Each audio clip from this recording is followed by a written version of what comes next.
When we look at the core of why we get angry or bothered by others, it often has little to do with the other person and everything to do with what's unresolved within us. It's our expectations, our need for control, our fragile ego, our unchecked emotions, and our belief that peace comes from the outside.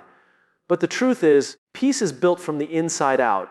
And the more responsibility we take for our inner world, the less control the outer world has over us. Imagine living in a way where criticism doesn't rattle you, where disagreement doesn't feel like rejection, where someone else's mood doesn't dictate your own. That kind of freedom isn't theoretical, it's practical and it's possible. It comes from learning to pause before reacting, to observe without attaching meaning, and to choose presence over pride. It's what happens when you train calm like a muscle, when you release the burden of controlling how others see you, and when you realize that your identity doesn't need defending every time it's questioned. You don't have to be the loudest voice in the room to be strong. You don't have to get even to be respected. You don't have to win every argument to walk away with dignity. True strength is restraint. True wisdom is knowing what's worth your energy. And true peace is knowing that you are not here to manage everyone else. You are here to master yourself. So if you truly want to never be angry or bothered by anyone again, don't start by fixing them. Start by understanding you. Because the more at home you become within yourself, the less permission you give others to shake your foundation. That's not just a mindset. That's a way of living. And it changes everything. You ever have one of those days where it feels like the universe has a personal vendetta against you? Someone cuts you off on the freeway. A colleague throws you under the bus in a meeting. A friend forgets to text you back. And slowly one irritation after another piles up until you're stewing in frustration, convinced that everyone around you is just out to push your buttons. It's a feeling we all know, and it's entirely human. But here is a truth that changes everything once you really let it sink in. People don't do things to you. They do things for themselves. This idea is simple but profound. Most of us walk through life with a self-centered lens, not out of arrogance, but because we only ever experience the world through our own perspective. So when something happens, we naturally assume it's about us. The snide comment must be a dig. The ignored message must mean we're being ghosted. The silence in the room must reflect something about who we are. But what if none of it actually had anything to do with you? Imagine someone snapping at you in a conversation. Our instinct is to feel attacked, disrespected, maybe even humiliated. But if we step back, we might realize that person was running on 4 hours of sleep, dealing with a sick parent, overwhelmed by deadlines, or just had an argument with their partner. Their outburst wasn't calculated to hurt you. It was an overflow of their internal pressure. They weren't thinking about you. They were thinking about them. Once you adopt this mindset, the world softens. You stop internalizing every negative interaction as a judgment of your worth. You begin to see others as flawed humans doing the best they can with what they know. And that gives you an incredible kind of peace. It doesn't mean you excuse bad behavior. It means you stop assuming it's targeted. Take road rage, for example. You're driving, someone swerves dangerously into your lane without signaling, and you feel that jolt of rage rise in your chest. They must be an inconsiderate jerk, right? But maybe they're late to pick up their kid. Maybe they just got terrible news. Maybe they simply didn't see you. When you believe it was a personal offense, you stew in anger. But when you assume it wasn't about you, you let it go. You keep your power. This perspective shift is crucial not just for your peace of mind, but for how you lead, how you connect, and how you show up in the world. When leaders take things personally, they react impulsively, micromanage, blame, and create tension. When they understand that most behavior stems from unmet needs, fear, or insecurity, they lead with steadiness and empathy. They respond rather than react. That's the difference between managing people and inspiring them. There's another layer to this. When we believe people are doing things to us, we create stories in our minds, narratives that might not even be true. He didn't say thank you because he's ungrateful. She didn't invite me because she doesn't like me. They're ignoring me because I'm not important. But the truth might be far more mundane. He forgot. She had limited space. They got busy. These stories are dangerous because we end up reacting not to reality, but to a fiction we created. That's how resentment builds. That's how relationships break down. But when you can pause and remind yourself, this probably isn't about me, you short-circuit that cycle. You make room for curiosity instead of assumption. You create space for patience. And in doing so, you protect your energy. This doesn't mean you never stand up for yourself. It doesn't mean you tolerate repeated mistreatment. But it does mean you stop giving away your peace over misunderstandings. You stop seeing yourself as the center of everyone's decisions. You begin to recognize that just like you're navigating your own inner world, so is everyone else. Children get this wrong all the time because developmentally, They are the center of their universe. A parent's divorce becomes their fault. A teacher's bad day becomes their punishment. But as adults, we're called to grow past that. We learn to separate ourselves from the noise around us. We learn to realize that we are not the reason for every reaction, and we don't need to carry the weight of other people's behavior on our shoulders. The more you internalize this, the less you feel the urge to react. The less you react, the less control others have over your emotional state. And that's where freedom lies, not in changing the world around you, but in changing how you interpret it. There's a moment right before you send that text, hit reply on that email, or raise your voice in a meeting. When your heart races, your jaw tightens, and your chest feels warm. That moment is anger knocking on the door, and it wants in. For most of us, the natural reaction is to open that door and let it take over. We yell, we type in all caps, we slam the metaphorical or literal door.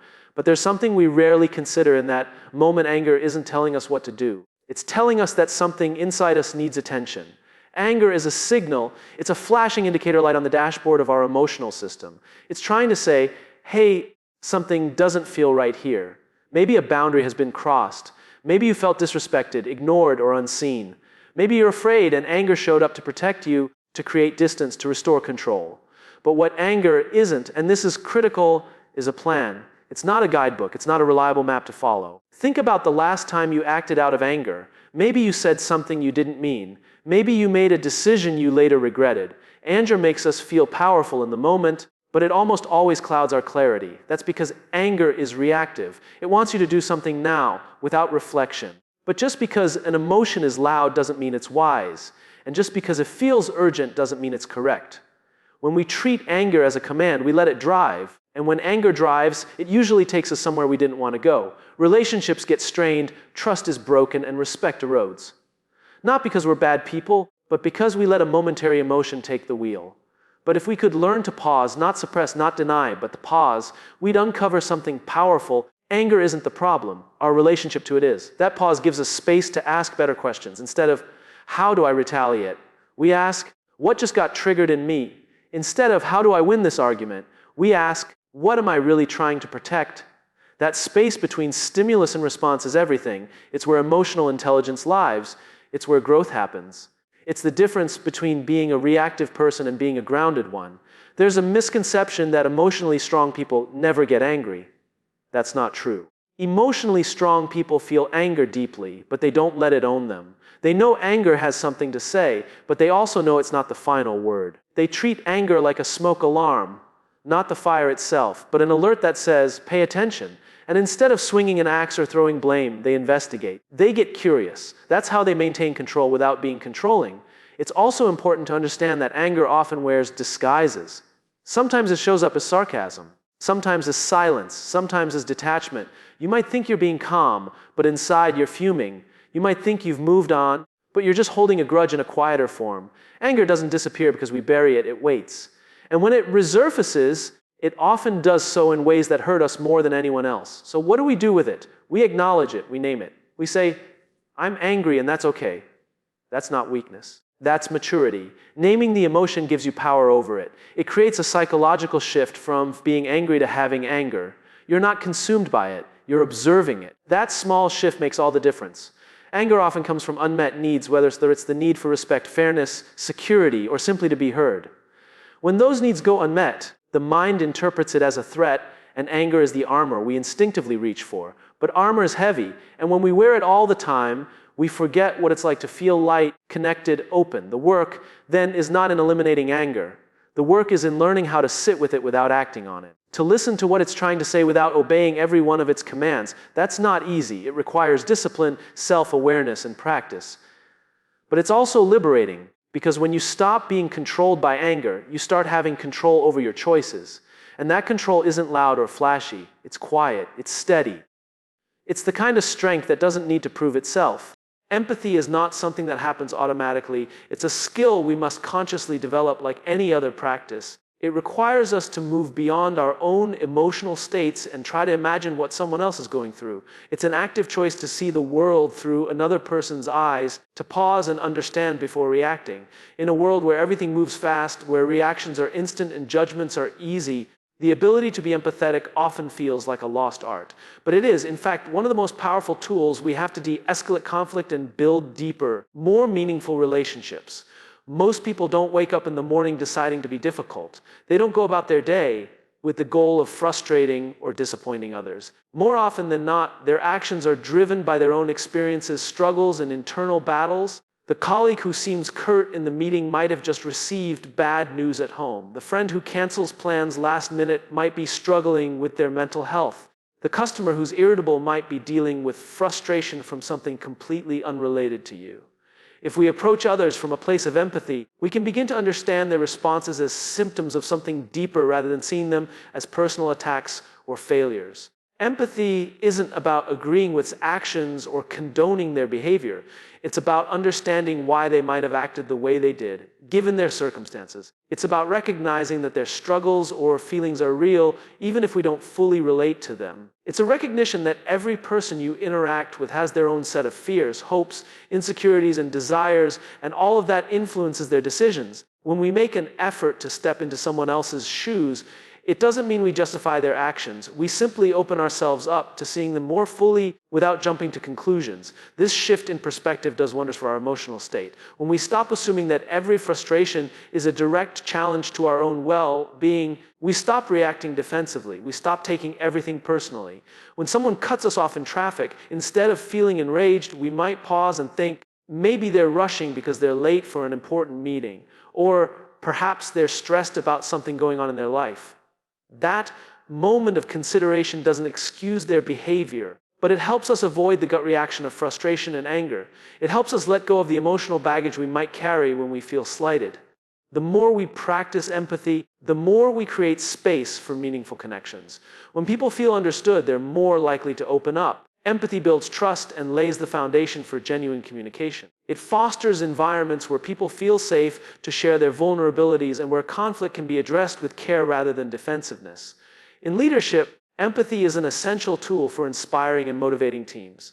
A leader who can listen, who takes the time to understand the struggles of their people, can offer support and guidance in a way that is meaningful and not dismissive. They understand that the person in front of them isn't just an employee or a coworker, they're a human being with a story, and that story influences their work.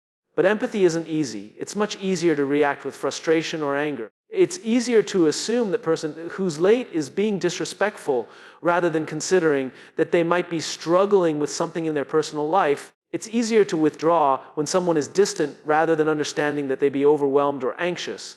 We are all wired to prioritize our own experience, and so stepping outside of that is an effort. But the payoff is enormous. The more we exercise empathy, the more it becomes a natural instinct. It becomes a way of navigating the world that helps us build stronger, more compassionate relationships. Furthermore, empathy helps us connect not just with others, but with ourselves. When we approach others with compassion, we're also learning to be kinder to ourselves. The same way we might pause to consider the challenges someone else is facing, we can apply that same empathy to ourselves. In moments of frustration, we can ask ourselves, what's going on inside me? What need am I trying to fulfill right now? Instead of criticizing or blaming ourselves for our emotions, we can choose to understand them. This creates space for self-compassion, which is essential for emotional growth. In a world that can often feel fragmented and polarized, empathy is a bridge that connects us. It allows us to find common ground even when our experiences and viewpoints differ. It reminds us that at our core, we are all human, capable of pain, fear, joy, and growth. When we practice empathy, we are creating a world that is more patient, more understanding, and ultimately more connected. The beauty of empathy is that it's available to all of us. It's not a special trait reserved for a few, it's a skill we can all cultivate. And in doing so, we can transform not only how we interact with others, but how we move through the world with a sense of peace and purpose. One of the most overlooked reasons we get angry or bothered by others is because our ego is involved, not in an obvious, arrogant way, but in subtle, everyday moments. Someone interrupts us and we feel disrespected. A coworker gets credit for an idea we shared and we feel overlooked. A friend doesn't respond the way we hoped and we feel rejected. These reactions aren't just emotional, they're personal. Our identity feels threatened and our ego rushes in to defend that identity at all costs. It's not about the event itself, it's about what the event seems to say about us. The ego doesn't like to be questioned, ignored, or challenged. It wants to be right. It wants to be validated. It wants to feel important. And when the world doesn't deliver, that the ego throws a fit. That's why small things feel so big. That's why we hold grudges over tone, why we replay conversations in our heads, why we take criticism as an attack instead of an opportunity. The more tightly we grip our sense of self, the more fragile it becomes. And when we live from that fragile place, we react to everything. But when we detach from ego, everything changes. Detaching doesn't mean not caring about anything. It means not tying your self-worth to every interaction. It means you can still feel disappointment, but you don't spiral. You can feel slighted, but you don't retaliate. You recognize the emotion, but you don't let it define your next move. The ego says, they disrespected you, do something about it. The higher self says, you're still whole, even if they didn't see your value. Think of how much energy is wasted on trying to protect a version of ourselves that doesn't need protection. We become overly concerned with appearances, reputations, being seen a certain way, and all of this gets in the way of peace. The irony is that the more we chase control, the less we have it. The ego wants control over how we're perceived, but real strength comes from letting go of that need. When you learn to observe your ego rather than obey it, you start to find clarity in places that used to bring chaos. That cutting comment from a colleague, you no longer see it as proof that you're not respected. You see it for what it is, a reflection of where they are, not a statement about your worth. That cold look from someone across the room, you stop building stories around it. You understand that people carry their own insecurities, their own moods, and not everything is a mirror of you. When the ego quiets, perception widens. You stop defending yourself from threats that don't even exist. One of the hardest things to accept is that not everyone will understand you, appreciate you, or treat you the way you want. But that truth becomes easier to accept when your identity isn't built on their approval. You're allowed to be misunderstood. You're allowed to walk away without explanation. You're allowed to live in a way that feels true to you, even if it doesn't match what others expect. That's not selfish, that's healthy detachment. Detachment also gives us the ability to choose our responses rather than react out of habit. When someone criticizes you, the ego wants to strike back. But when you step back from the ego, you might ask yourself, is there any truth in this? Or, what's going on in them that made them say this? That perspective doesn't come from weakness, it comes from inner strength. And strength, in its truest form, is quiet. It doesn't need to prove itself, it doesn't depend on validation. Even in moments of real injustice or mistreatment, detachment helps you respond strategically rather than emotionally. You can set boundaries without rage. You can walk away without burning bridges. You can speak your truth without the need to shout it. This kind of presence is powerful. It commands respect, not because it demands it, but because it embodies it. Letting go of ego doesn't mean losing yourself. It means finding the self that exists beneath all the noise, the one that's steady, grounded, and undisturbed by surface-level storms. The ego reacts to every ripple. The grounded self watches the waves and remains still. That stillness doesn't come from apathy. It comes from understanding what's worth your energy and what's not. You start to realize that you don't have to attend every argument you're invited to. You don't have to justify your feelings to people committed to misunderstanding you. You don't have to protect your identity every time someone questions it. When your worth is no longer on the line, you become resilient. Not because nothing touches you, but because nothing controls you. Calm is not something you stumble into. It's not the absence of conflict or the result of a perfect environment. It's something you train for. It's a discipline, a decision you make every day, especially in moments when everything around you is chaotic. And those are the moments that reveal the real strength behind calm. Not when things are going well, but when tension rises, when egos clash, when pressure mounts and uncertainty kicks in. That's when calm becomes your greatest advantage because it allows you to see clearly when others can't. When everyone is reacting, calm gives you the edge of response. It lets you pause, assess, and choose your words with intention. It gives you the space to ask yourself, what outcome do I actually want here? Instead of defaulting to defense or retaliation. It keeps you anchored, not because you're detached from emotion, but because you've learned not to let emotion steer the ship. Calm doesn't mean you don't feel. It means you don't get swept away. The truth is, people feed off energy. In any room, in any conversation, someone sets the emotional tone. If one person is agitated, others will match it. If one person stays calm, they can bring the temperature down. Calm is contagious, but so is panic. If you want to lead, whether it's in your family, your workplace, or your community, cultivating calm is essential. It builds trust. It signals confidence. It tells people, even without words, we're okay. Let's think this through. Staying calm doesn't mean you don't set boundaries or speak up. In fact, calm communication is often the most powerful. When someone yells and you respond in a measured tone, it immediately shifts the dynamic. You're not giving them more fuel. You're not playing their game. You're holding space firm, clear, and composed. That can be disarming in the best way. People expect defensiveness. They expect pushback. When you don't give it, you change the conversation. It's not about suppressing your feelings or pretending everything is fine. It's about creating a gap between what you feel and what you do. That gap is where emotional maturity lies. It's where you remind yourself that just because a situation feels urgent doesn't mean your reaction has to be. Most of the time, urgency is emotional, not actual. And when you bring calm into that space, you reduce the chances of escalating something unnecessarily. Calm doesn't show up when you need it most unless you've practiced it when you didn't. That's the work. Small, daily moments where you train yourself to breathe instead of react, to pause instead of pounce. You notice your internal tension before it spills outward. You recognize the signs: tight shoulders, shallow breathing, racing thoughts. And you intervene, you slow down your breath, you ground yourself in your body. You ask, is this mine to carry? Is this worth responding to right now? The more you build that muscle, the more natural it becomes.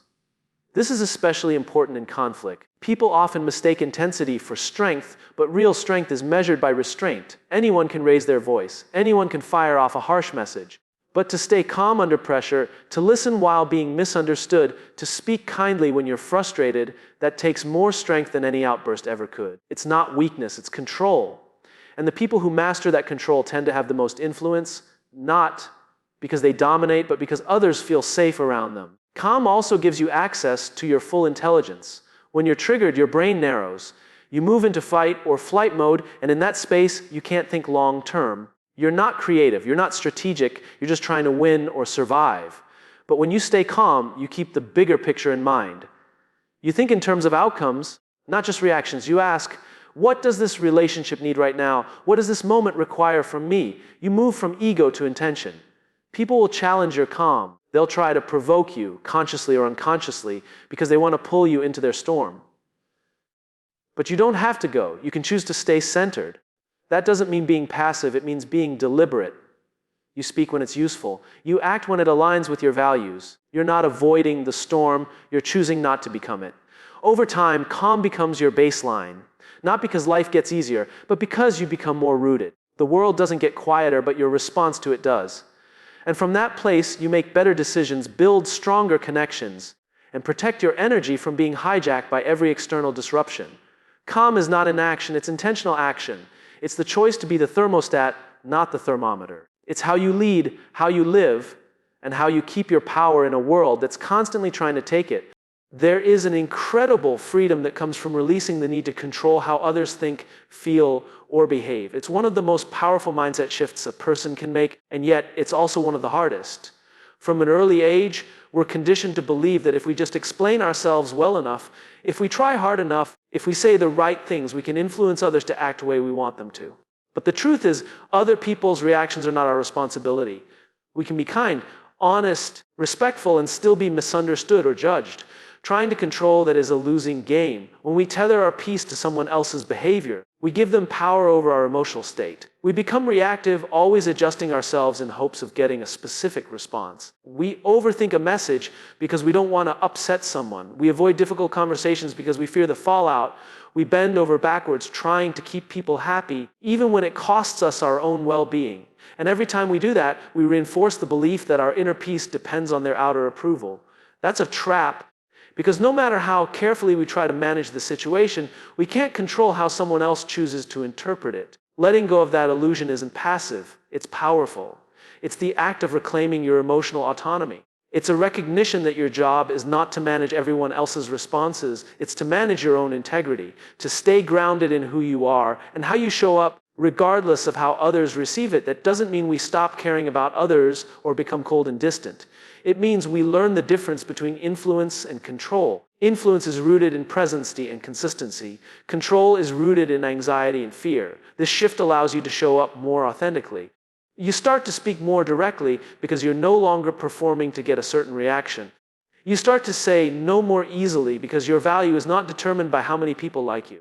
You start to take feedback more objectively because you're not attaching your worth to other people's opinions. There's a kind of calm that comes with knowing that you can't control everything and that you don't have to. It also improves relationships. When we stop trying to control people, we actually give them the space to be real. We stop manipulating conversations to avoid discomfort. We stop sugarcoating our needs. We stop trying to save others from their emotions.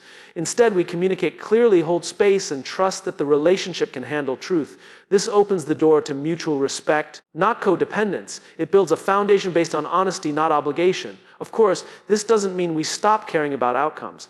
It means we care differently. We focus on what we can control, our tone, our timing, our intention, and release the rest. It's like planting a seed.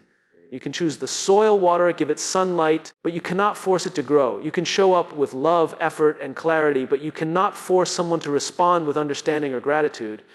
That part is not up to you. This mindset also frees up energy. Think of how much mental space is spent analyzing what people think, worrying about how they'll react, replaying conversations in hopes of figuring out what went wrong. All of that becomes background noise. And when you clear it out, what's left is clarity. You start to make decisions that are aligned with your values, not with your fears.